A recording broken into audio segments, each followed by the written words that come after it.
Making headlines for this week of May 13th.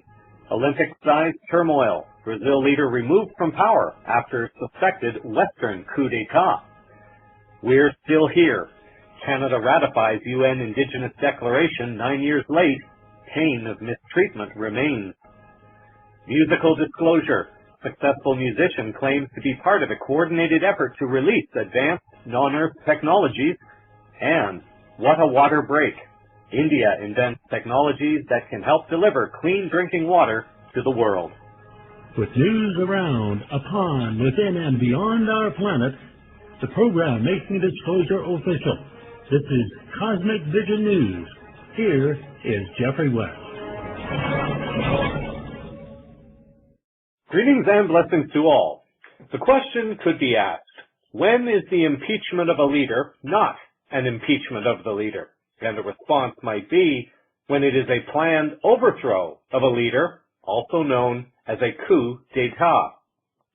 The trick is in not only understanding this difference, but more importantly, searching out the appropriate evidence to support one claim or the other.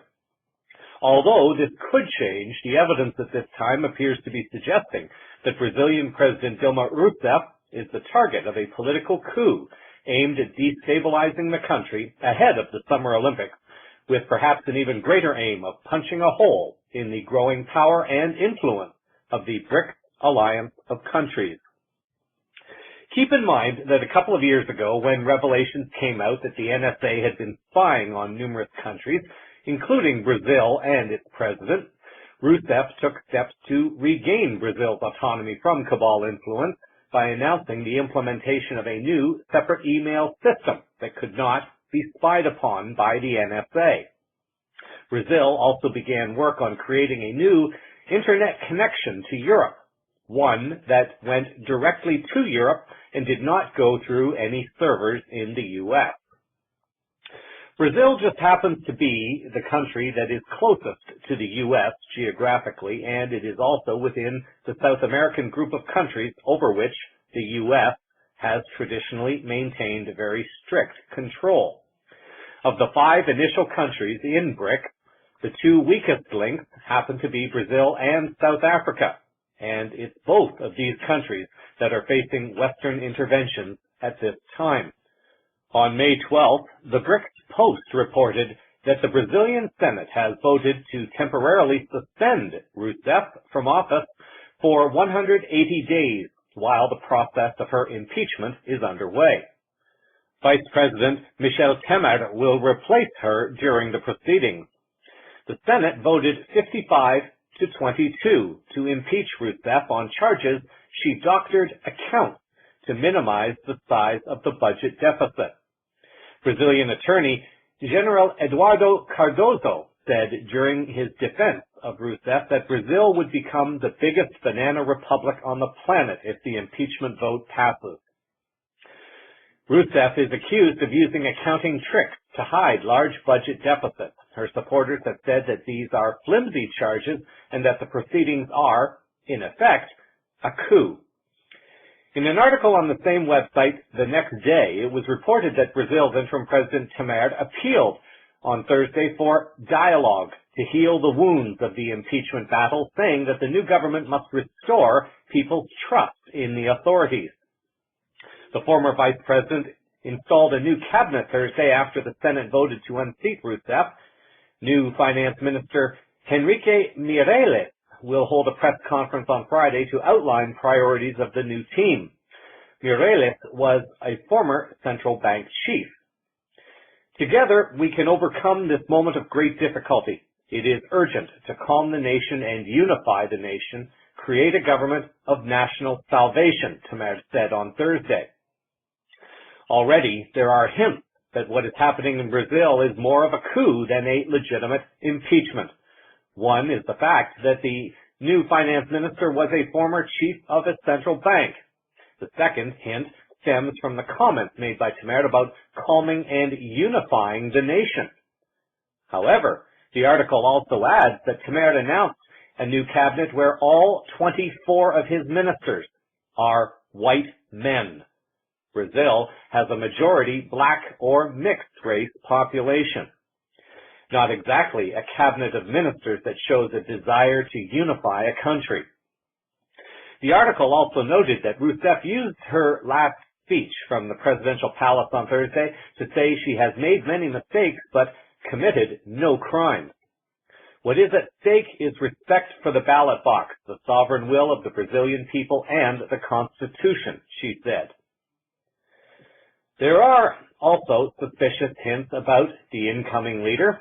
With more on this, we have this report from RT. Brazil's interim president, Michel Temer, used to be an informant for U.S. intelligence. That's according to the latest WikiLeaks revelation. And for more on this now, we can cross-line to RT's Nicholas Sanchez-O'Donovan, who's in Brasilia for us, following the story. And a fascinating story and development this too, isn't it, Nicholas? What more can you tell us? Oh, it is indeed. Hello from Brasilia. Well, according to a number of documents released by WikiLeaks, the new interim president of Brazil, Michel Temer, used to be an informant for the U.S. Embassy and for U.S. intelligence down here in Brazil. A cable published by the whistleblowing website shows a document sent from the Brazilian city of Sao Paulo to the Southern Command based out in Miami. In that document, that email, Michel Temer discusses the political situation down here in Brazil during the government of Lula da Silva. This is 2006. This first cable dates from January the 11th, 2006, and states that Temer met with embassy officials a couple of days earlier on January the 9th that same year to give his assessment on what the political landscape was in Brazil at the moment. In 2006, we can't forget that was a presidential elections year, and those elections were won finally by Luiz Inácio Lula da Silva. That's the first cable. Then we have a second cable dated June the 21st, June the 21st, 2006, and that email shows Temer held a second meeting with U.S. officials down in the embassy down here in Brasilia, once again to discuss the political situation in Brazil. And in that cable, Temer seems to regret, he's not very happy with the lack of power given to his ministers of the PMDD party by the then government of Luiz Inácio Lula da Silva. So it's not very difficult to link that bitterness to what's happening right now, to this impeachment process against the PT, the party of Dilma Rousseff and Luiz Inácio Lula da Silva. He also spoke in those cables about international trade deals, and he suggested paths to make Brazil's economy grow. But the truth is that Michel Temer's government has only been in place for, a bit less than a day, and it's already been surrounded by multiple controversies. The first one being that he appointed an all-white, all-men cabinet that shocked many down here in Brazil. And then we knew that many of the names of his ministers appeared in investigations related to corruption scandals. So we heard Michel Temer in his inaugural speech talk about unity, about stability, but these latest informations are just not going to help. All of this happens at the same time that President Dilma Rousseff is living her first hours in what we're calling here an exile within her own country. She's preparing her defense, and she already said that this whole impeachment process is illegal, there's no base for it, and that this interim government is not legitimate. In a recent interview on King World News, Dr. Paul Craig Roberts was asked several questions, with one of them being his opinion about what he considered to be the most serious threat at this time. Roberts offers his insights and also comments on what is happening with BRICS. This interview, although it does contain information I feel to be important and true, also contains a high level of pessimism, which suggests to me that either Roberts is not connected in any way to other sources of information creating positive change in the world at this time, or Roberts is intentionally seeking to plant seeds of fear, something which I hope is not true. Roberts does not mention anything about Russia and China controlling the global gold supply, nor does he acknowledge that China is exerting a push to take over the global gold price fix. There are many pieces of information that many sources appear to not be aware of or are ignoring by intentional choice or by not having access to other important channels of information. With these following comments, discernment is suggested. Dr. Roberts, what is the greatest danger facing the world today? Is it in the financial arena, the war arena? The greatest danger facing the world is the aggression toward Russia from Washington, which gets imposed on NATO. This is extremely dangerous. You really don't just go out and manufacture a threat out of thin air without setting in motion a momentum that leads to war. Well, ever since the Russians put their foot down about the planned American invasion of Syria and planned bombing of Iran, Washington decided to make an enemy out of Russia because Russia wouldn't simply go along with whatever Washington wanted to do.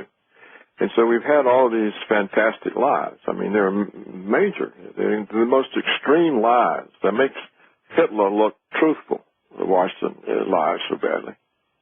So then the lies have followed up with organizing a NATO naval presence in the Russian Black Sea. There's absolutely no reason for this except to be provocative. They're organizing another naval presence in the Baltic Sea.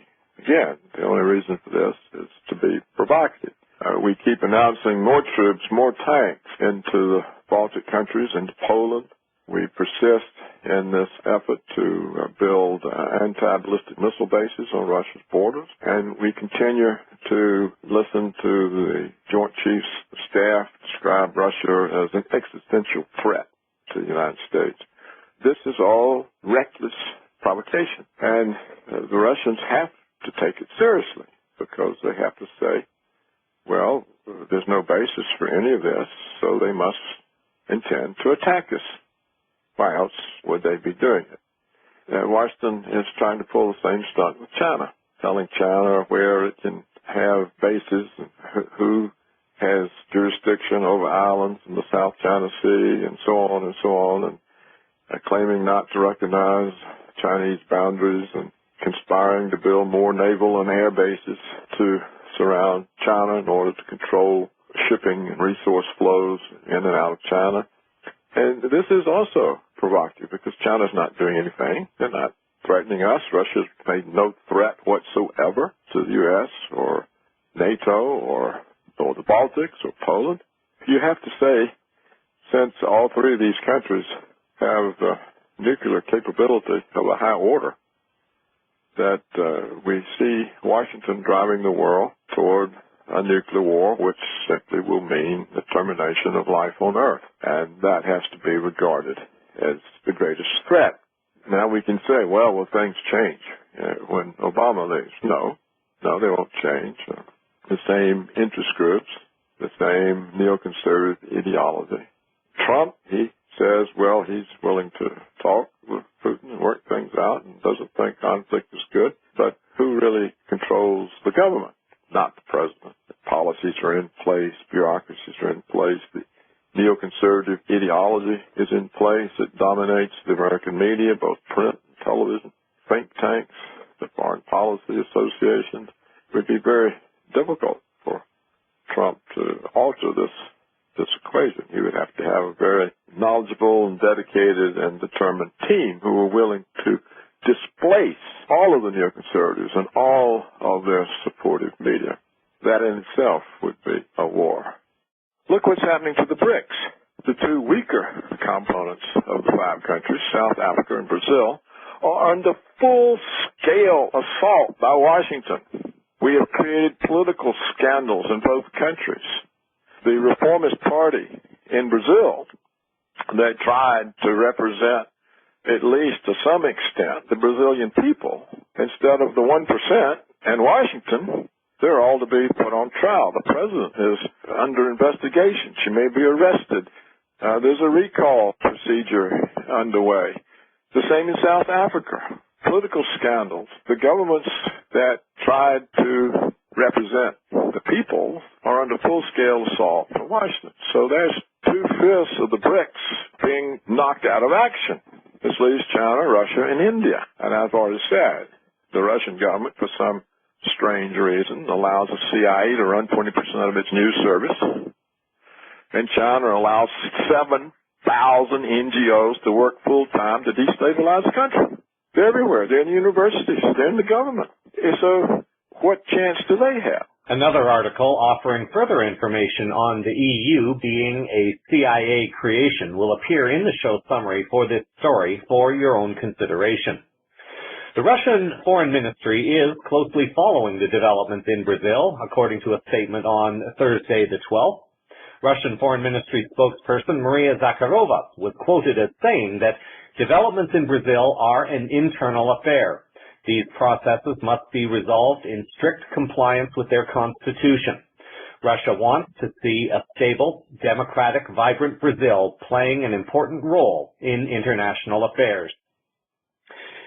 Keep friends close and enemies closer. It is my personal feeling that neither Russia nor China would have had the success that they appear to have had in implementing new financial strategies that are challenging the Western hegemony, had they not been aware of Western covert activities to subvert or otherwise covertly spy upon them.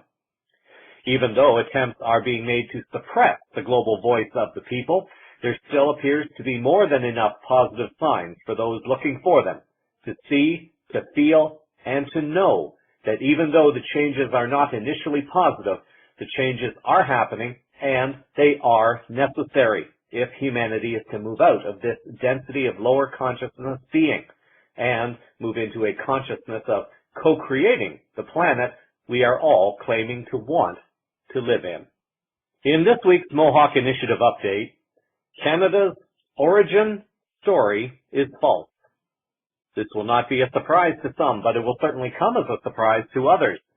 However, we should not really be surprised because the entire history of the world that we currently think we know is being revealed more and more as a cunning cover-up at best and an outright lie at its worst. Canada is just one of the countries coming face to face with at least part of this reality at this time.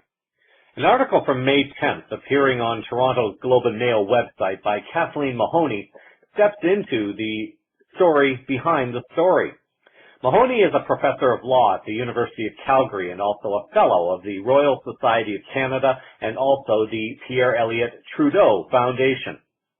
Mahoney recently spoke at a big thinking lecture organized by the Federation for the Humanities and Social Sciences, focusing on a message of resetting of Canada's origins to parliamentarians. Mahoney writes that in 2017, Canada will celebrate the 150th anniversary of Confederation.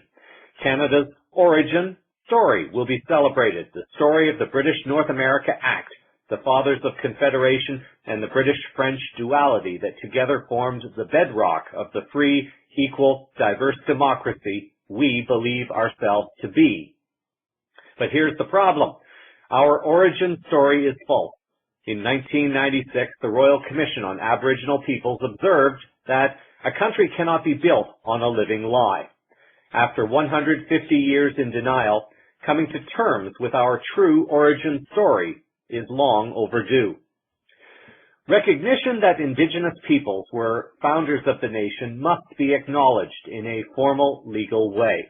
Only then will there be a solid foundation for Canada to reconcile its past and lay the foundation for a new relationship with its first peoples. She also added that the accepted story of Canada's origin tells us that the nation came into being on July 1st, 1867.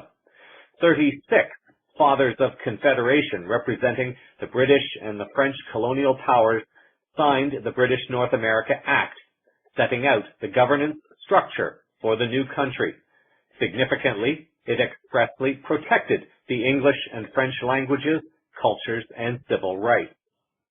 Indigenous Canadians are invisible in this origin story, even though they were present on the land for thousands of years prior to Confederation, and without their contributions, Canada would not be the country it is today. For example, the fur trade, the backbone of the economy for more than 250 years, depended upon Indigenous hunters, oarsmen, guides, and traders for its viability. Without the fur trade, the colonial ambitions of exploration, settlement, and economic and social development would have failed miserably. But by far the most significant aspect was the vast tracts of land acquired through treaty negotiations with the Indigenous peoples, lands that have produced immense riches, making Canada one of the wealthiest nations in the world. But Indigenous people did not receive recognition for their contributions to building Canada, nor a fair share in the ensuing wealth.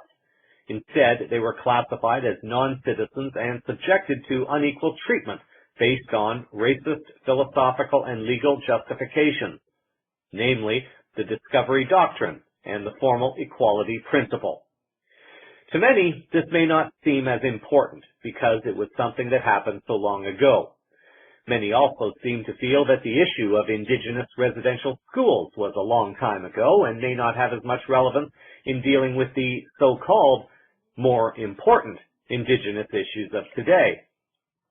Bruce Cheadle, writing for the Canadian Press via Huffington Post on May 10th, has reported that 9 years after the creation of the UN Declaration on the Rights of Indigenous People, the Government of Canada has this week declared and confirmed its full support for the 2007 declaration. According to Cheadle, Canadian Indigenous Affairs Minister Dr. Carolyn Bennett earned a standing ovation from a UN forum in New York by announcing that Canada is now a full supporter of the declaration, without qualification. Bennett was quoted as saying that there's nothing frightening about adopting and implementing this declaration. The Aboriginal Peoples TV network, APTN, reported on its website on May 10th that Assembly of First Nations Chief Perry Bellegarde and other corporate Indigenous leaders were quick to praise the announcement by the government. CVN commented last week on Bellegarde and the conflict of interest regarding his title and the fulfillment of what he claims to be doing for Indigenous people across Canada. The irony is that even in receiving praise for embracing this declaration, the Canadian government and Minister Bennett are very much afraid to deal directly with the Indigenous groups that have maintained their natural status and those who did not surrender their rights, lands, and freedoms to the corporate entities nor to the corporate Indian legislation. Cheadle also notes that the Canadian Association of Petroleum Producers released a discussion paper Tuesday saying that the industry backs the UN Declaration and will work with governments and Aboriginal peoples to see that it can be accommodated within Canadian law. Reading between the lines, the lawyers of the petroleum producers have stated that they fully support the declaration and will work with Indigenous within Canadian law. This is a very key protectionist statement made that many will not understand. Within Canadian law, keeping in mind that law in Canada is based on commercial rules and not true law. As long as the producers are dealing with corporate entities and commercial rules, they will still be able to take advantage of Indigenous groups. Keep in mind also that Canada has indicated its preliminary intent to participate within the TTIP and the TPP, International Trading Agreement, which also means that international corporations, meaning the U.S., will be able to sue Canada and further erode the rights, lands, and freedoms of Indigenous people across Canada because it is all under Canadian law. Sadly, there is a high degree of hypocrisy in what is being said publicly and what is being done privately. As CVN is trying to teach listeners, the language of what is being said is important to consider. What we are dealing with in our present is a direct consequence of what we have allowed to happen, knowingly or unknowingly, in our past. As it has been said, if we don't make peace with our past, it will keep showing up in our present. Josh Ostrov, writing for the Huffington Post on May 12th, reports that Inuk throat singer Tanya Tagak, an award-winning artist known for taking bold stances on Indigenous issues like the seal hunt, posted a stark reminder during the week that Canada finally embraced the 2007 Declaration Rights of Indigenous Peoples and how recent Canada's painful history actually is. Tagak, who is 41, posted a letter sent by former Prime Minister Harper in 2008 apologizing for her time spent as a student in Indian residential schools. Harper's apology appears to have meant nothing, given that government's treatment of Indigenous people since that time. According to Tagak, I'm posting this because people think this happened in the deep past. The damage inflicted by residential schools is relegated into history by the collective consciousness of our country. Not only did the last school close down in 1996, but the damage inflicted poisoned our stream of thought for generations to come. Our children were forcibly taken. Anyone executing one's own laws were imprisoned themselves. The implemented judicial system is so foreign and corrupt, people do not heal from it. When the children come home from residential schools, broken and with no language, steeped in violence and sex, this cycle got perpetuated. I have friends that have gone to jail for simply protecting the innocent from violence. The equation was created to equal us eradicated. We are still here. There are several reasons that could be argued as to why all of this is coming up for healing at this time. The energies flowing through our solar system and through our planet are contributing to this shift, and it is a shift that has been predicted in numerous Indigenous prophecies. One such prophecy speaks of the southern condor meeting and flying with the northern eagle. What exactly does this mean? John Perkins, author of The New Confessions of an Economic Hitman, who spoke to CVN a few weeks ago, shares this message from a separate video. Beginning in 1968, I started working in the Amazon, and since then I've lived with and worked with Indigenous cultures all over this planet. Every one of them has a prophecy that we have now arrived at a time for the potential of tremendous transformation. And the one that I like the best, because I think it's the most succinct and eloquent in a way, is that of the condor and the eagle. And this comes out of the Amazon way back thousands and thousands of years ago. Nobody has any idea of when this prophecy started, but it worked its way up into the Andes and up into the Central America, the Mayan, Aztec cultures, and up into the Hopi culture, and right up through North America, across the Bering Straits. You find remnants of it in the Asian steppes. And it basically says that back in the midst of history, human societies decided to go on two different paths. One was the path of the condor, which is really the path of the heart, of the intuition, of the feminine path, if you want to. And the other was the path of the eagle, which is the path of the mind, of the science, of the industrial, perhaps you could say even of the masculine. And they went their separate routes. And then at one period of history, it was forecast, thousands of years ago, it was prophesied that during what is known as the 8th Pachacuti, a Pachacuti is a 500-year period, which would begin in the 1490s, the eagle's peoples would become so powerful that they would practically drive the condor people into extinction. And we know this happened after Columbus. The industrial people, the people of science, practically drove the indigenous people into extinction. But the prophecy goes on to say that during the next Pachacuti, 500-year interval, beginning in the 1990s, we would arrive at a time with the potential for the two to come together, for the eagle and the condor to fly in one sky, to mate, to dance together, and to create a whole new level of consciousness. And so we're in that time now. The prophecies don't say that it will happen. They say that we are at this time of potential, and so it's up to us to make it happen. The Indigenous prophecies are slowly beginning to make more sense to people as this information is shared. Specifically related to the Mohawks this week, it can be reported that movements are continuing within various corporate entity Mohawk groups to distance themselves from the Six Nations corporate entity. CVN has reported in the last couple of weeks on this, and information can be found in the Mohawk Initiative updates from the link on the Cosmic Vision News homepage. Nanda Garlow, reporting for the Two Road Times on May 11th, noted that approximately 200 people attended the monthly meeting of the Haudenosaunee Confederacy at Six Nations of the Grand River on Saturday to hear the rationale behind the physical removal of Aaron Detler, a lawyer representing the Haudenosaunee Development Institute. Without making it too confusing to listeners who are still learning about the numerous indigenous groups and their status as corporate or non-corporate, the events are leading to the following outcome. Word is beginning to spread of the Mohawk initiative to peacefully and lawfully reclaim its lands and its historical debts from governments and corporate entities. Word is also spreading about the corporatization of indigenous groups and how this has not led to the freedom that was claimed or believed would be attained.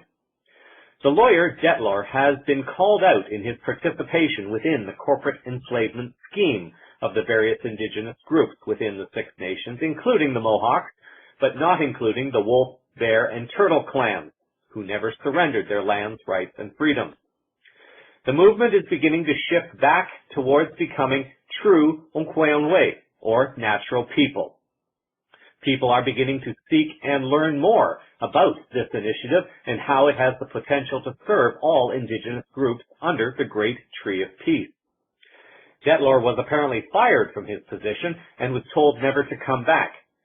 In the article, one Mohawk clan mother, Shirley Hill, was quoted as saying that, "I hate to say it, this man here," referring to Detlor, "calls himself Haudenosaunee, Mohawk. That's what you call yourself? You brought awful things to our people. If you don't know who you are, it will show. There's a lot of things that my people have been telling me, a lot of things. The disrespect. That's not the way it's supposed to be. You see how upset the people are." Events are unfolding on numerous levels, and although it may not be clear to everyone just yet, the unification that is beginning to happen within the Mohawks can just be one domino in the chain that ultimately leads to the removal of corporate and commercial power over not only indigenous groups across Canada, but also for non-indigenous people seeking to live outside of corporate enslavement themselves. Looking to general news, we are once again coming up to the Eurovision Song Contest Grand Finale this weekend, and as always, politics remains at the forefront of a competition that is famously claimed to be non-political. The annual contest is being held on May 14th in Stockholm, Sweden, because Sweden won the contest last year. According to the website for the song contest, Eurovision.tv, the following countries will be participating in the grand final: Belgium, the Czech Republic, the Netherlands, Azerbaijan, Hungary, Italy, Israel, Bulgaria, Sweden, Germany, France, Poland, Australia, Cyprus, Serbia, Lithuania, Croatia, Russia, Spain, Latvia, Ukraine, Malta, Georgia, Austria, the UK, and Armenia. The voting system is set up in a way that people of a country are not allowed to vote for their own country, but must instead vote for another country. Historically, voting has generally supported neighboring countries or countries that share a particular political point of view. This year, perhaps to no surprise, the main tension in the contest exists once again between Ukraine and Russia, and it is clear that the controllers of Europe, Ukraine, and the Eurovision Song Contest are using the highly watched event to communicate a strong political message. An article on the BBC website by Mark Savage back in February reported the following: Ukraine has picked a song about Joseph Stalin's enforced wartime deportation of the Tatar people as its entry to the Eurovision Song Contest. Jamala's song, 1944, is about the tragedy that befell her great-grandmother when the dictator sent 240,000 Tatars on crowded trains to barren Central Asia. Thousands died during the journey or starved to death after they arrived. The song is aimed at Russia. Although the song does not specifically name Crimea, it is very clear that the song is referencing what Ukrainians are perceiving as a Russian annexation of the peninsula, even though over 95% of the population voted to rejoin the Russian Federation. More than 2 years after the Maidan protests, and even though there are recordings of diplomatic officials planning the political coup in the Ukraine and others reporting that agents provocateurs were shooting both police and civilians to stir up anger, the people of Ukraine still seem to want to hang on, that the U.S. and Europe will deliver all that has been promised to them.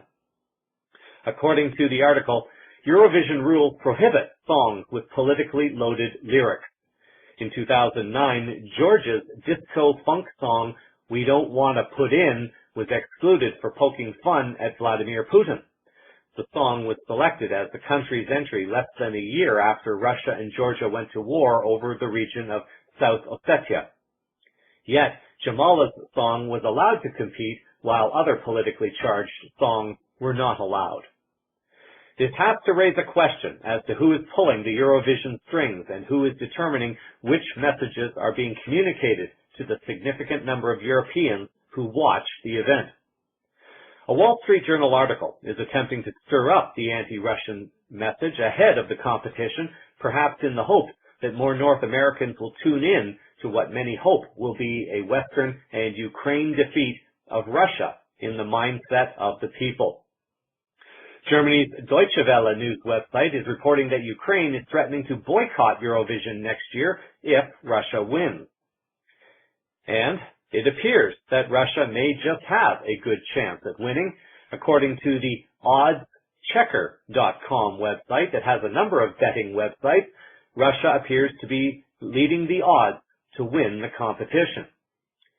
It is indeed a very sad state when political interests are seeking to communicate a political message with the intent of infusing a message into the minds of the people of Europe and around the world through a song contest that was designed to inspire, relax, and bring joy and hope to people.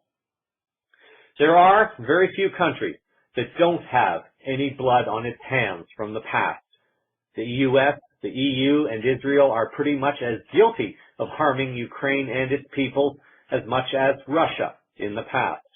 As was reported recently, the Russia that harmed Ukraine in the past was controlled by the same people who are now controlling the political and financial harm of Ukraine, but just from a different country. I personally have not yet listened to the song, but it remains my hope that the will and spirit of the people of Europe, who have been standing up and speaking out on political and financial corruption throughout the continent, will choose to vote for any song that supports the creation of the world we are all claiming to want, as opposed to voting for songs that are specifically targeting any country. By supporting any song from any country that seeks to promote separation and fear, especially on a continent that is already being targeted for fear and separation through an artificially created refugee crisis, the global cabal will only end up winning when the people support these messages and energies. May the energies of truth, peace, and love reign supreme in this year's contest, and may another nail in the coffin of this global cabal be driven in. In disclosure-related news this week, another possibly interesting form of soft disclosure is being reported, and this one involves a musician. Dr. Michael Sala of exopolitics.org reported on May 2nd that Tom DeLonge, former lead vocalist for the group Blink-182, recently came forward to publicly announce that he is receiving covert support from senior officials in the U.S. military-industrial complex to reveal the truth about UFOs to the world's youth. DeLonge says that he has assembled a team of 10 advisors who have leadership positions in various U.S. military services, corporations, and government bodies, who are giving him information about the deep black world of highly compartmentalized advanced technology projects. Sala goes on to add that during his musical career with Blink-182, roughly from 1992 to 2015, and with Angels and Airwaves, DeLonge has produced hit albums whose total sales number nearly 30 million. His Twitter page, which currently features a Nazi UFO, has over 650,000 followers.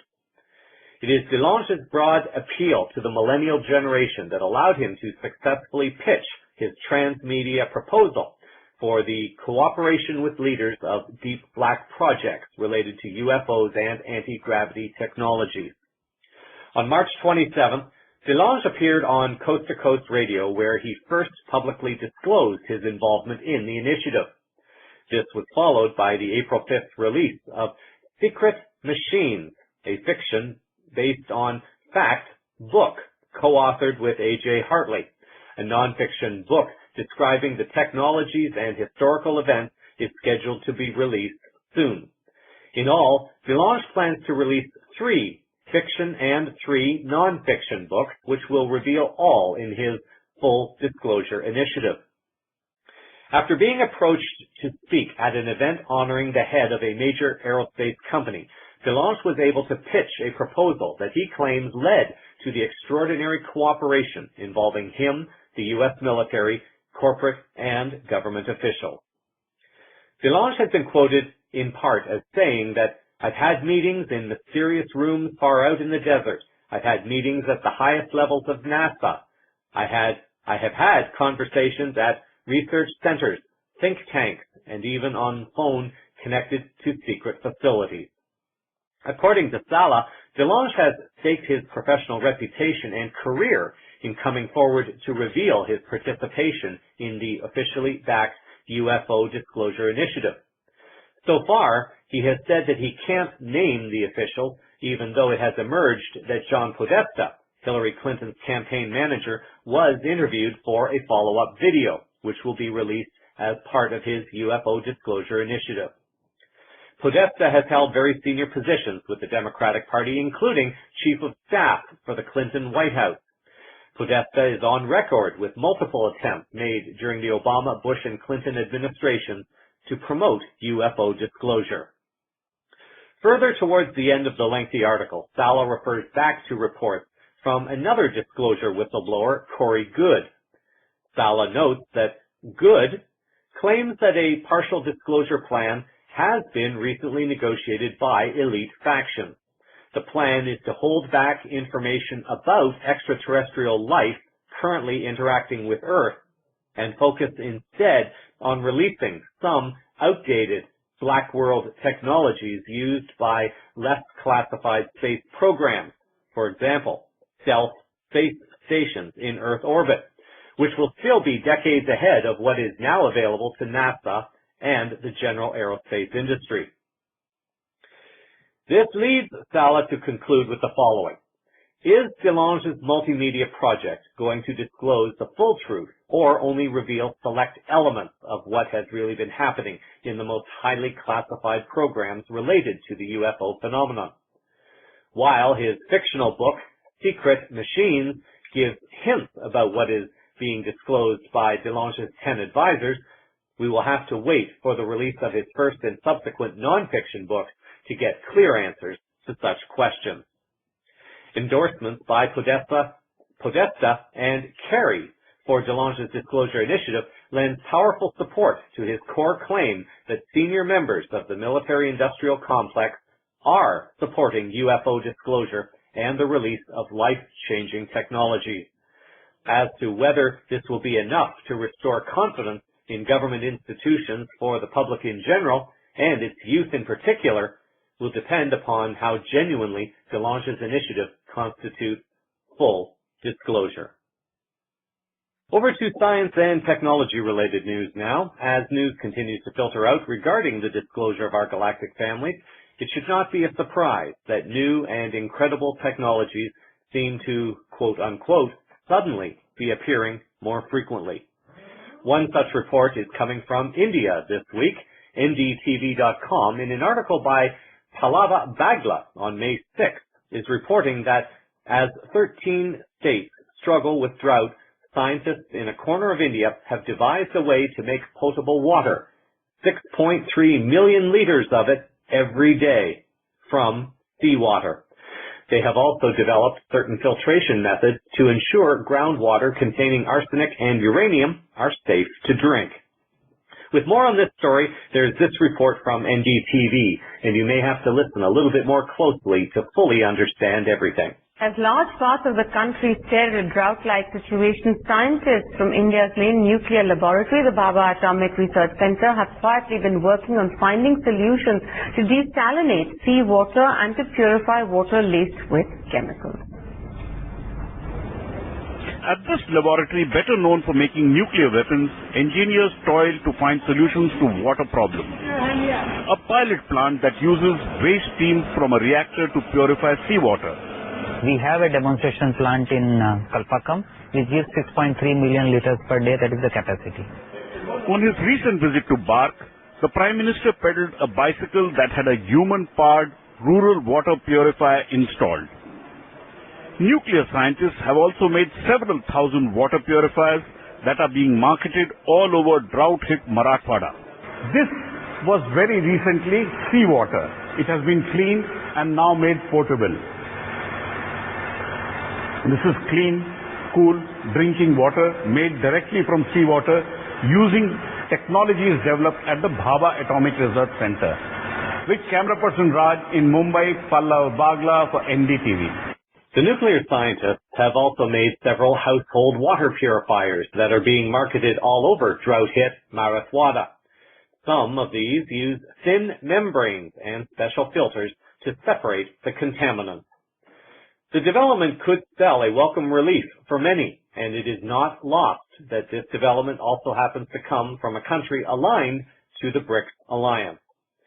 It is important to note that technology such as this is only necessary because of the insensitivity of so many around the world in not caring about the environment of the planet and participating instead in practices that contribute to the harm of this very entity that humanity depends upon for its survival.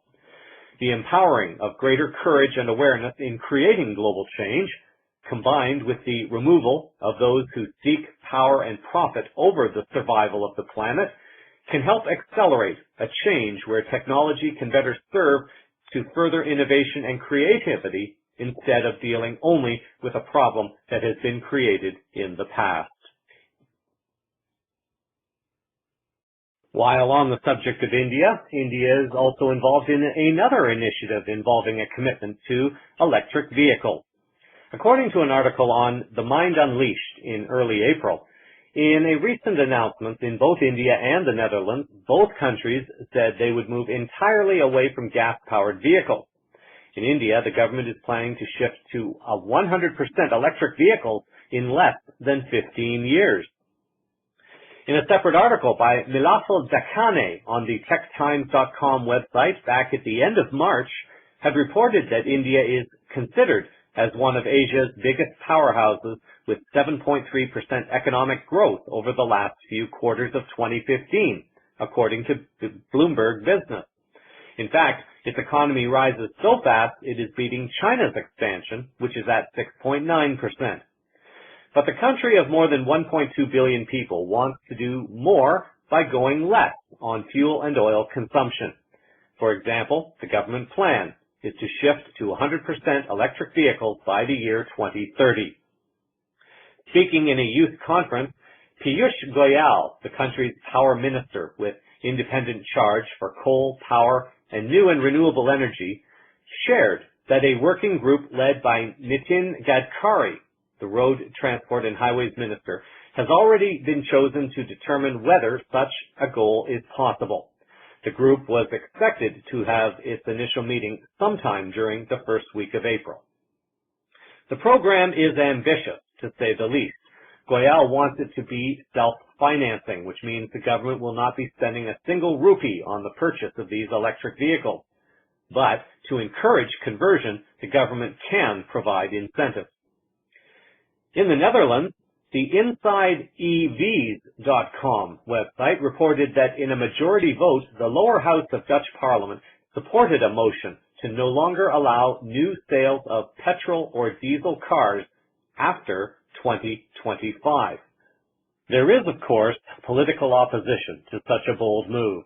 The article noted that a government official, Minister Henk Kamp of Economic Affairs, thinks that at most 15% of all cars can be completely electric by 2025. Party leader Halde Zylstra thinks The plan contradicts the energy agreement. It seems crazy to get this plan to work. I think we'll have to withdraw from the energy agreement, he said. As we learn to read between the lines of what is being said and what is being done, one can begin to see where the allegiance lies regarding current officials and their positions.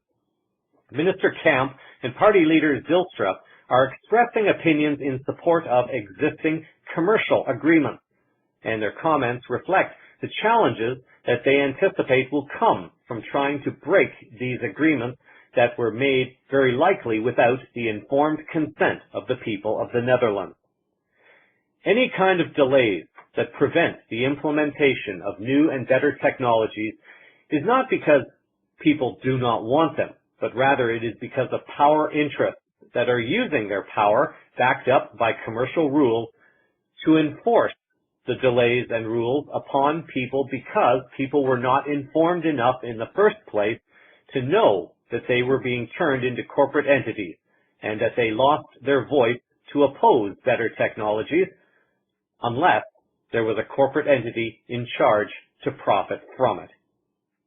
However, it is important to celebrate all the small victories, as was stated recently on this newscast, as more and more become informed the power of those unlawfully exerting slavery upon people and the planet begins to go down.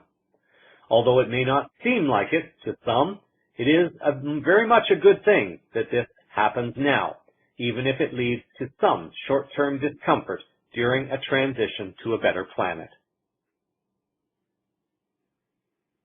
Finally, in health-related news, it is no longer a secret that government health and food agencies have not been enforcing laws and policies that promote the general health of the public. As a result, it has fallen upon the people who have become informed to exert greater and greater pressure upon people and entities that will actually work for positive change. Around the world, companies like Monsanto are starting to find increased opposition, thanks to the voices of informed people. The movement is getting closer to home in the U.S. and Canada. An article by Lorraine Chow on the ecowatch.com website on May 7th reports that Seattle joins the list of a growing list of cities in the American West that has slapped Monsanto with a PCB lawsuit. PCBs, or polychlorinated biphenyls, is a highly toxic chemical that the company manufactured decades ago. The article also adds that the complaint filed on Monday with the U.S. District Court in Seattle alleges that Monsanto knew that the chemicals were polluting the environment and causing harm to people and wildlife, as Seattle City Attorney Pete Holmes explained to the Seattle Times. When the profit motive overtakes concern for the environment, this is the kind of disaster that happens, Holmes added. I'm proud to hold Monsanto accountable. According to the article, Monsanto has faced a spate of PCB contamination lawsuits over the decades, and several this year alone. In 2015, the cities of Spokane, San Diego, San Jose, and Oakland also sued the company over PCB-contaminated sites. Monsanto was actively involved in manufacturing PCBs from 1935 to 1979 before switching to agribusiness when PCBs were banned. Think Progress has apparently revealed that Monsanto was aware as early as 1970 that PCBs posed a significant health risk. The movement continues to expand on other fronts. People pressure is starting to have an impact on stores as business owners are beginning to see the writing on the wall and are attempting to shift their business away from unhealthy or dangerous products towards products that are more environmentally healthy and friendly. An article on the Minds.com website on May 2nd reports that German-based Aldi is now poised to overtake Kroger, the nation's largest grocery store chain as of mid-2016, and also Whole Foods, by adding healthier food options to the repertoire. Aldi has completely stopped selling products that contain 8 dangerous pesticides. The move to stop selling deltamethrin, chlorpyrifos, clothianidin, cypermethrin, imidacloprid, thiamethoxam, sulfoxaflor, and fipronil is lauded as a great choice by environmentalists, especially those concerned with the connection between pesticides and the death of honeybees. It is continually pummeling competitors by removing artificial ingredients from many products, adding gluten-free items, and expanding its organic food offerings. It also has taken out partially hydrogenated oils and MSG from its private label brands. Although there is a movement taking place towards positive change, it may still not be fast enough for others. For those who have the knowledge, the desire, and the passion to have their own piece of land and grow healthy food, the challenge for those living in the US, Canada, and UK, and other Western countries is finding a place where they can just simply be left in peace to live their lives in their own ways. There may be at least one possible answer to this. Michael Destries, writing for the Mother Nature Network on May 6th, is reporting that Russia is apparently making an offer that may just be too tempting to refuse for people who are seeking the quiet freedom to live away from the trappings of the Western world. According to the article, a modern-day version of the United States' 19th century Western land rush is about to unfold in Russia, albeit on a much larger scale. On Monday, President Vladimir Putin signed into law a bill that would allow not only Russian citizens the opportunity to apply for a free 2.5-acre tract of land in the country's remote Far East, but also British and other Westerners. The vast region, stretching from Siberia to the Arctic region near Alaska, encompasses 3.9 million square miles, but holds only 7.4 million of Russia's 143 million citizens. It is often referred to as one of the most sparsely populated regions in the world. We view this project as a possibility for Russian citizens to achieve self-realization in our Far East and for attracting people to the region, Alexander Galushka, minister in charge of development in the Far East, said last summer. According to the article, the plan will go like this. Those who are approved to receive the free plot will have 5 years to put their land to use, either for a farm or home without payment or tax. After that grace period, land that has not been used for some purpose will be returned to the government. Families are also encouraged to apply. A household of 5 will receive over 12 acres. Unlike the land rush days of the United States' Wild West in the 19th century, interested parties will be able to choose plots remotely from an online map. Russian officials are seeking to introduce an optimistic number of around 26 million people to the region. A London Daily Mail article noted that this new law is part of the development of the Russian Far East, and one project in the region includes the construction of a new space facility at the Vostochny Cosmodrome, about 200 kilometers north and east of China's border near the Sea of Okhotsk. One of the reasons for this initiative is the fact that the area is so underpopulated that it may become a target for Chinese people seeking to get out of their increasingly overcrowded country. How appealing is the thought? According to Joey Millar in a London Express article 1 week after the announcement, almost 8 out of 10 citizens would seriously consider quitting Britain and emigrating to Russia, according to a poll by Express.uk. The article continues, disillusioned by life in modern Britain, 78% of more than 22,000 respondents replied, yes, bargain, to the question, would you move to Russia in exchange for free land? The scheme has captured the imagination of the British people, many of whom who have been seduced by the area's stunning natural beauty as well as Mr. Putin's no-nonsense leadership style. However, not everyone saw the proposal as an attractive prospect. Many blanched at the temperatures, which can drop to minus 47 degrees Celsius, or found that the dual threat of clouds of mosquitoes in summer or hungry bears in winter a little too much. Regardless, the Russian embassy has confirmed to Express.co.uk that a number of British people have already expressed interest in the project. With a combination of people bringing innovative and visionary skills, ideas, and technologies, there's no reason why the harsh environment can stop people from having a meaningful, productive, and enjoyable life. With the creation of alternative energy biospheres, for example, it would be possible to grow food and also have a beach with water to swim in, even though the temperature outside may be extremely cold. In just a moment, I'll offer a few thoughts for consideration on this. In this week's final words, I'm going to combine a little bit of the esoteric with a bit of the practical, and perhaps even also the visionary. As I've said numerous times, there are grand changes taking place on all levels within humanity and beyond Earth within our solar system.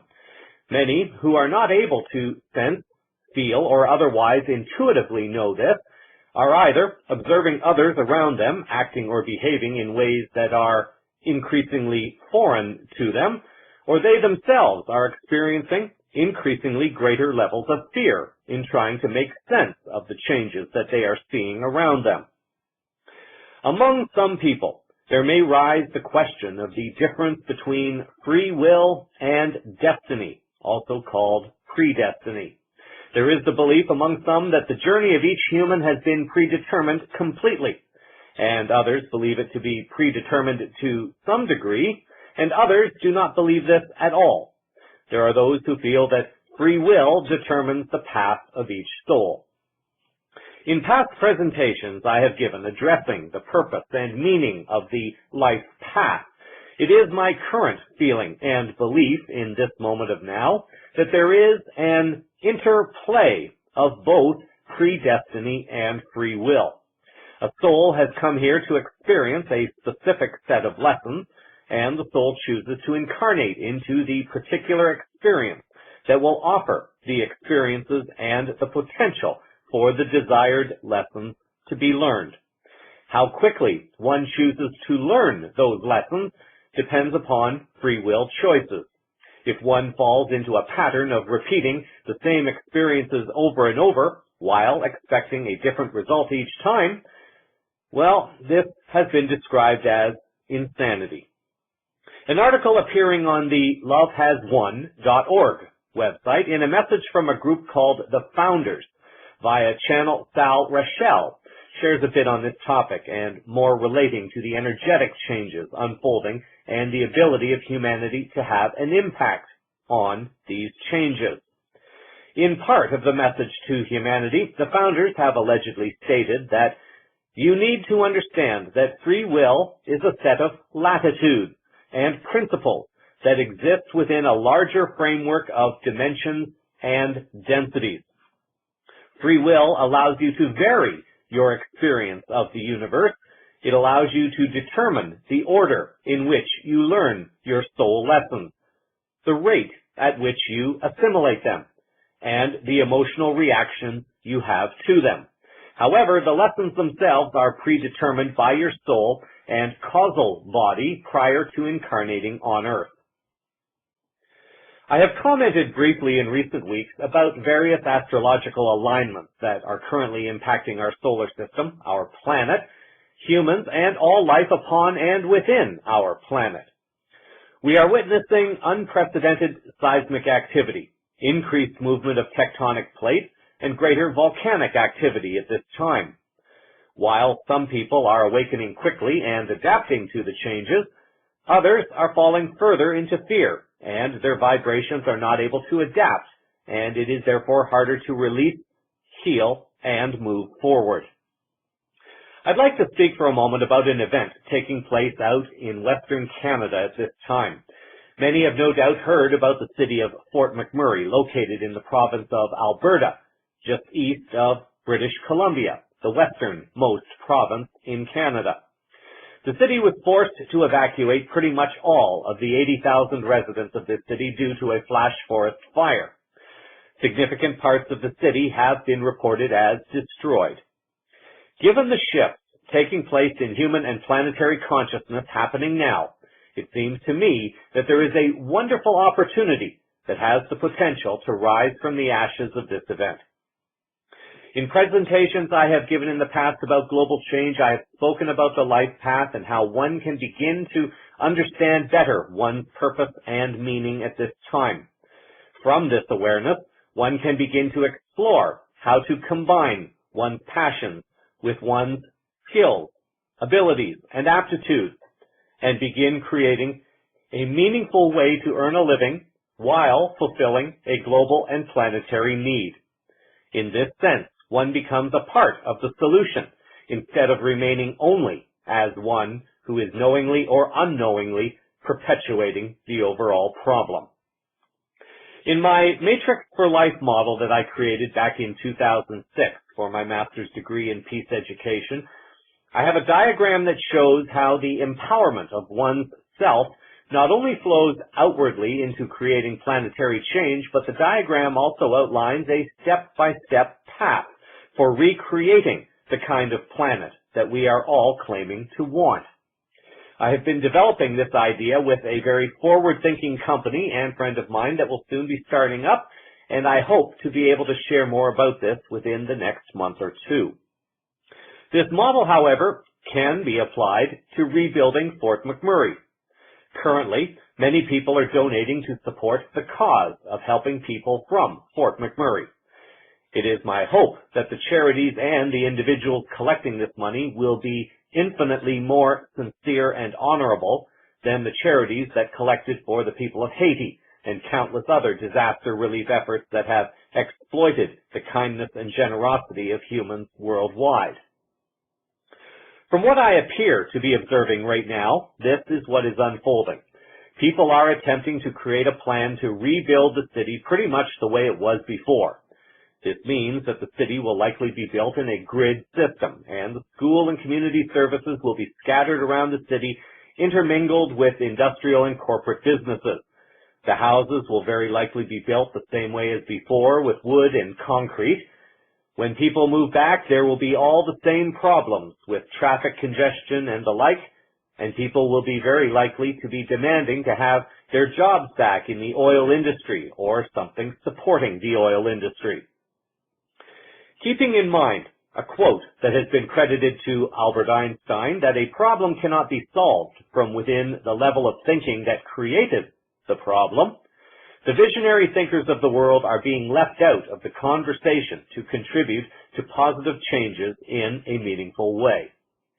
It is impossible to give all the details in this short commentary, but here is what Fort McMurray has the potential to do if they, the provincial government and the federal government, can set aside their political egos and do something meaningful for Canada and the planet. The communities require long-term planning in terms of construction, infrastructure, transportation, and other considerations. The community needs to be designed sustainably alongside the very industries that will support it, while not suffocating the city with things like traffic congestion. It is my belief that a well-designed city will have at its center core all the services that will benefit the community.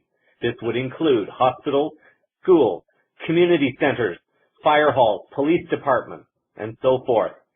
The city itself would be designed in a series of rings extending outward from this central core.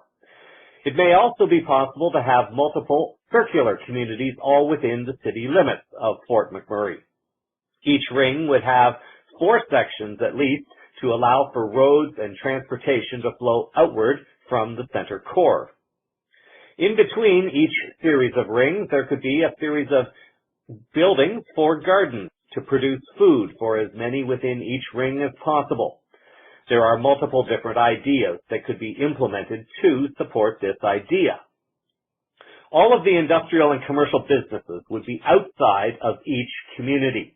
This way, commuters are traveling away from the community services and thereby not interfering with school safety zones, for example.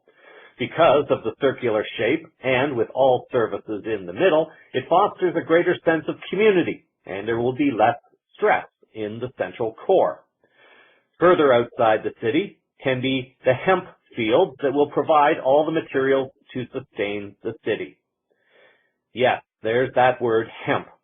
All buildings could be made from hempcrete or perhaps super adobe.